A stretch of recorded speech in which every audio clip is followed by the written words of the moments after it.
Apparently, reality is starting to set in for certain members of the Republican National Committee, and at least one of them is now saying that the state Republican parties probably need to have a plan B in place just in case they end up nominating a convicted felon.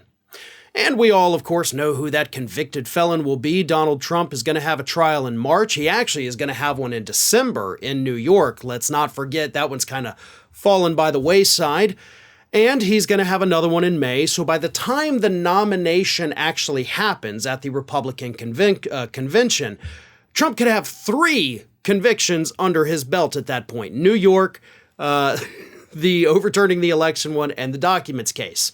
So this guy, Bill Palatucci, who again, he's an RNC member from New Jersey, he's out there saying, we probably need to figure this out before it's too late to figure it out.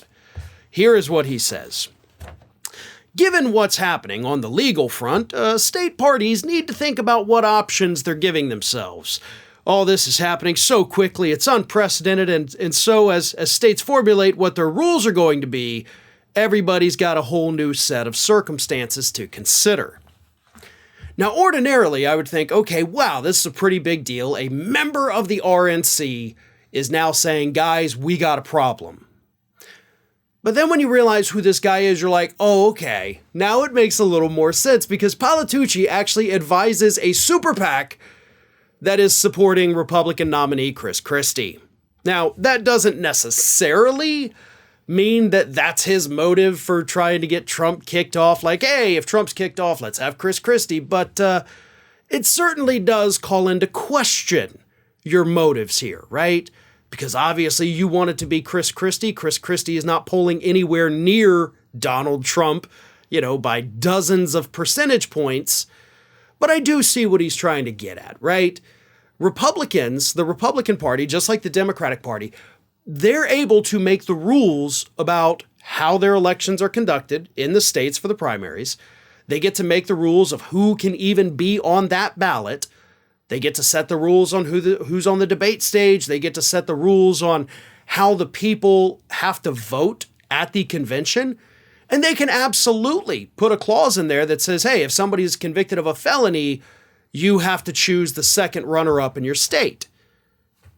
They have the authority to do that. So why don't you just do that, right? Why don't you just take care of the issue and go ahead and put that in your platform? They're not going to do that, because if they do that, they're going to piss off Donald Trump. I mean, they've already forced candidates to sign a loyalty pledge saying, felony or no felony, I will support that individual who eventually gets the nomination. So the Republican Party itself, the RNC, has actually doubled down on, if Trump gets a conviction, we're still going to go with him. So Mr. Palatucci's warnings could all be in vain. His efforts to help save his Republican Party may go nowhere, but it is a smart idea.